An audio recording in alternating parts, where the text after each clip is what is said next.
Right, ఒక big breaking. బహుశా చాలా మంది బంగారం గురించి ఏం చెప్తున్నారా బడ్జెట్లో అని ఎదురు చూస్తూ ఉంటుంటారు. సో భారీగా తగ్గాయి బంగారం ధరలు. ఒక్కసారిగా 10 గ్రాములపై 3000 వరకు పతనమైనట్టుగా తెలుస్తోంది. 10 గ్రాముల మేలిమి బంగారం ధర 70,086 రూపాయలు. బంగారంతో పాటు ఇతర విలువైన లోహాల ధరలు కూడా దిగొచ్చాయి. బంగారంపై ఉన్న బేసిక్ కస్టమ్స్ డ్యూటీ తగ్గింపుతో ఈ ధరల వ్యత్యాసం మనకు కనిపిస్తోంది. To enhance domestic value addition in gold and precious metal jewelry in the country, I propose to reduce customs duties on gold and silver to 6% and that of platinum to 6.4%. Pradhan Mantri Garib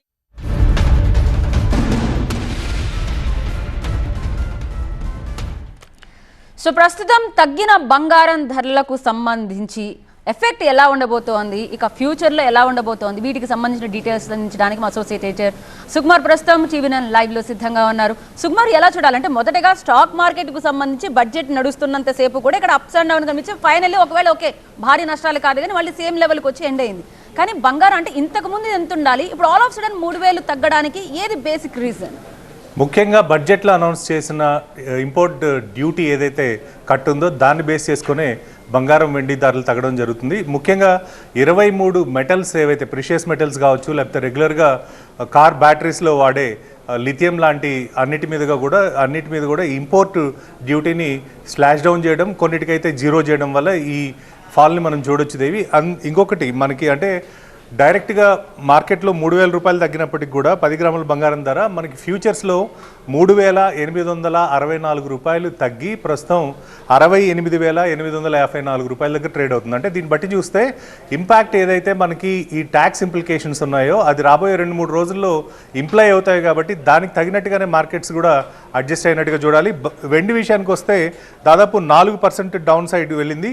85,424 రూపాయలు అంటే 3,777 రూపాయలు తగ్గి మనకి silver trade అవుతుంది.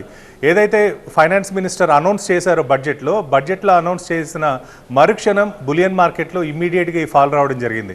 ఇది ఎవరు expect చేయలేదు. అంటే గోల్డ్కి సంబంధించి ఇంత ఫాస్ట్గా మార్కెట్లో దాదాపు 3,800 రూపాయలు 10 గ్రాముల బంగారం తగ్గుతుంది అని ఎవరు ఎక్స్పెక్ట్ చేయలేదు. కానీ ఇది ఇంపాక్ట్ ఏదైతే ఇంపోర్ట్ డ్యూటీ ఇంపాక్ట్ ఏదైతే ఉందో దాన్ని అనుగుణంగా మార్కెట్స్ అడ్జస్ట్ అయినట్టుగా మనం చూడాలి.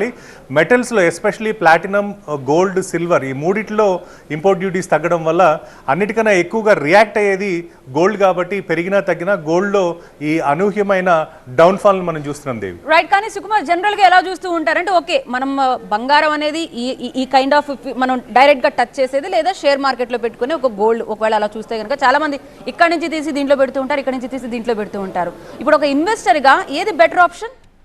ముఖ్యంగా స్టాక్ మార్కెట్ల మీద long term capital gains plus short term capital gains ఏవైతే పెరిగాయో దీనికి సంబంధించి ఇన్వెస్టర్లు కూడా కొద్దిగా వెయిట్ చేసే ఛాన్సెస్ ఎక్కువ కనిపిస్తున్నాయి. ఎందుకంటే మార్కెట్స్ పీక్గా ఉన్నాయి, ఇంటర్నేషనల్ మార్కెట్స్ కూడా కన్సాలిడేషన్ ఫేజ్లో ఉంది, ఇన్ఫ్లేషన్ పెరుగుతుంది, ద్రవ్యోల్బణం ఒక పెనుభూతంగా మారింది. ఈ పారామీటర్స్ అన్ని చూస్తే సేఫ్ ఇన్వెస్ట్మెంట్ కింద గోల్డ్ అండ్ సిల్వర్ లాంటి వాటిల్లో పెట్టుబడులు పెరిగే అవకాశం ఉంటుంది.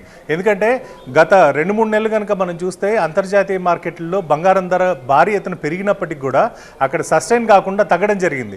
సో దీనివల్ల ఇన్వెస్టర్స్ గోల్డ్ ఎప్పుడైతే ప్రైస్ తగ్గింది అనుకుంటారు, అంటే పెరిగేటప్పుడు ఎలా అయితే వెయిట్ చేస్తారో తగ్గింది అనగానే కొనడానికి కూడా ముందుకు వస్తారు. కాబట్టి రీటైల్ గోల్డ్ అంటే షాప్స్లో ఉన్న బంగారం కొనే, ఆర్నమెంట్స్ కొనే సగటు మధ్యతరగతి వాళ్ళ దగ్గర నుండి ప్రతి ఒక్కరు కూడా ఈ గోల్డ్ తగ్గిన దాన్ని అవకాశంగా తీసుకునే అవకాశం ఎక్కువ కనిపిస్తుంది.